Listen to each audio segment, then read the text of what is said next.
So you've been asked to set up a remote camera rig and they don't want to pay the earth. How are you going to do it? Stay tuned, let's have a look.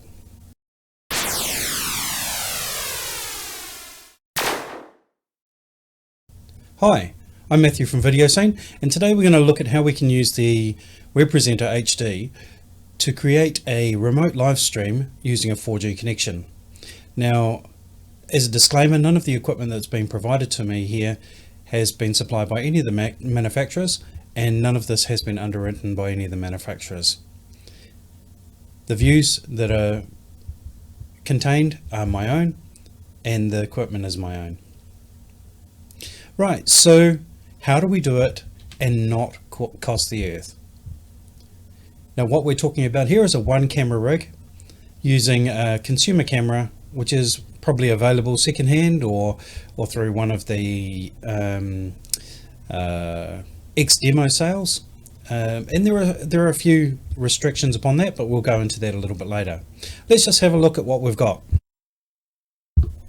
So what we have here is we have a Huawei router, which is a 4G router used in New Zealand. It's a network called Spark.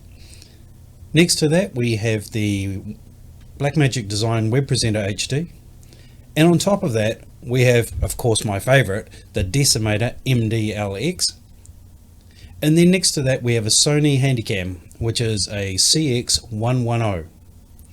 Now, when I look at the prices of these, effectively what we're looking at is a setup of less than 1,500 New Zealand dollars, which is probably US about $1,000.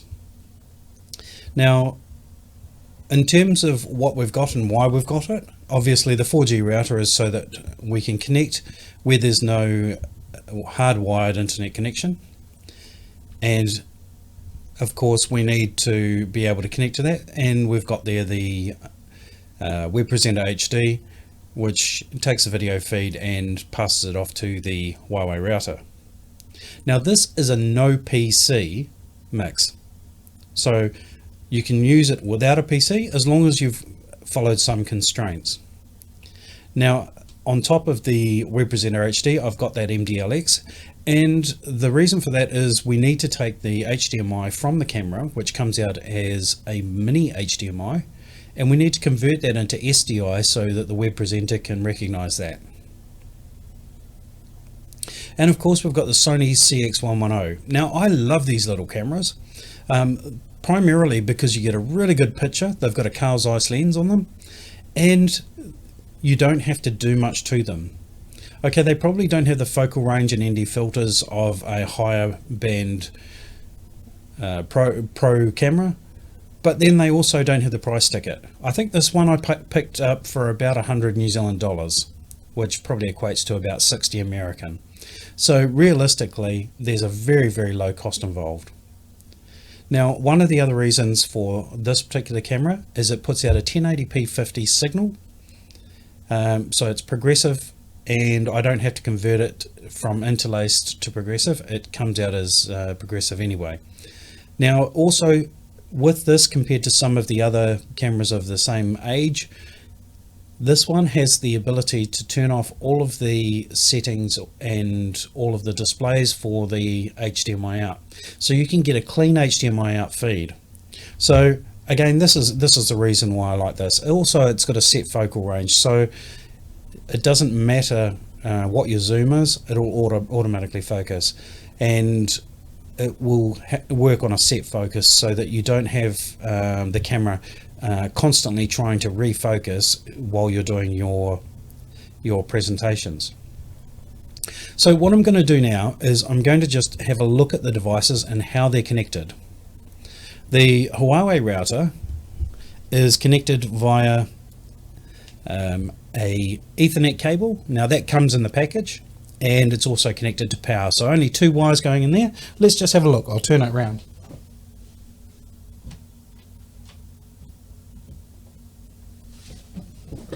There you see the white, which is the Ethernet plugged into the LAN socket, and you've got the black, which is just the power, which is running from 240 volts. Okay, now the next thing we've got there is we've got the web presenter. Now I'll just turn that one around if I can.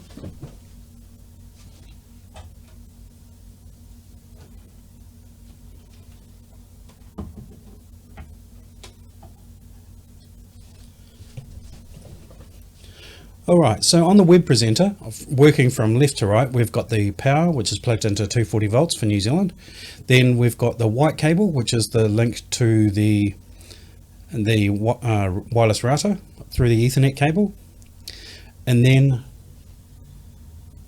we have two more connections. Now the top connection there on the SDI at the top right is the loop out. Now I'm taking the loop out so that I can see what the vision from the camera is on the laptop that I'm using here.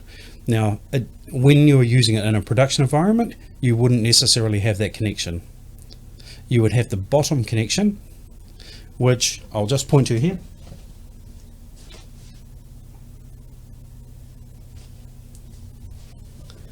And that bottom connection is connected to the MD-LX on the SDI out.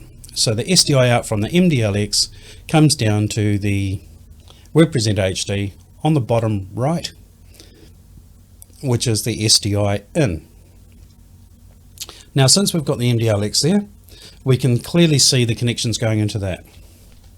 On the left hand side, we have the HDMI connection, which is coming from the camera. On the right hand side, we have the red power cable, which comes with the MD-LX. And then we also have a SDI cable, which, as we've already talked about, connects to our Web Presenter HD.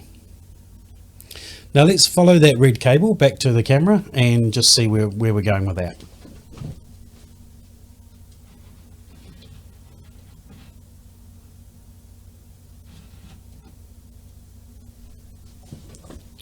Right, it's a bit harder to see, but the camera doesn't want to sit still for me. But as you can see, the red cable goes into the mini HDMI out on the actual camera itself. And as I said to you before, in the settings you can change the screen and the HDMI out so that it doesn't have all the information displayed on it, so you get a clean HDMI out feed. So let's have a look at what sort of feed we're getting from this camera.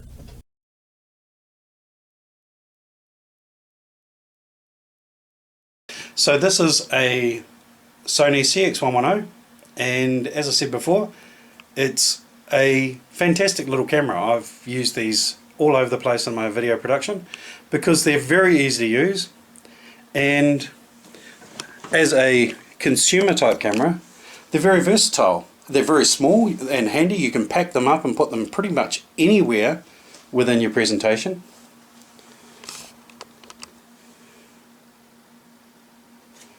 And you can get your audio and you can get your video. Now in the design that I'm looking at for this particular item, this will have the audio in it as well.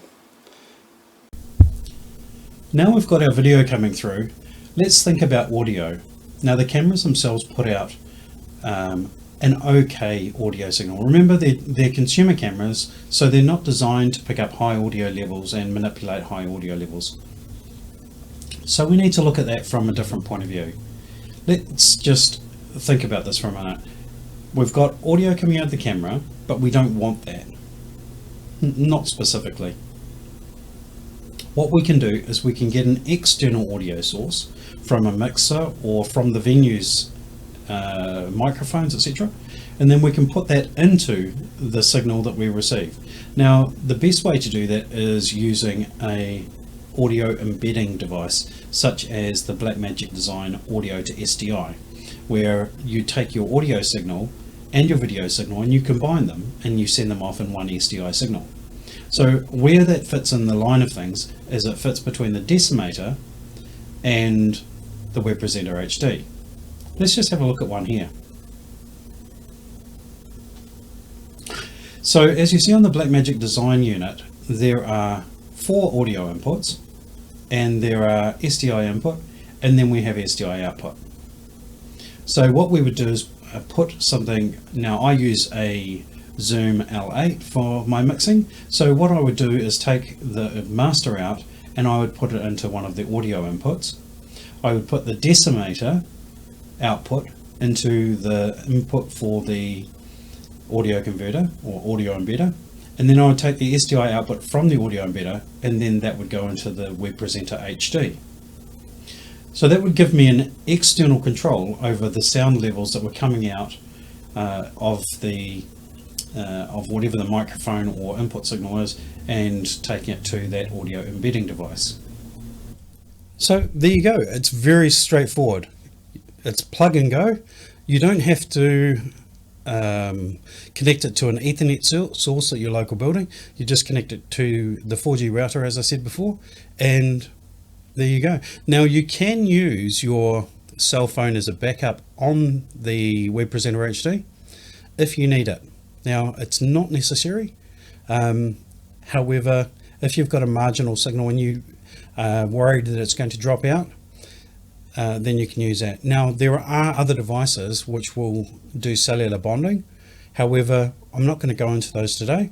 What we're just looking at is a simple, cost-effective solution for getting your remote location on camera. Now bear in mind that this is all dependent on the fact that you've got some form of cellular connection. So if you don't have that cellular connection to start with, then you're going to have some problems.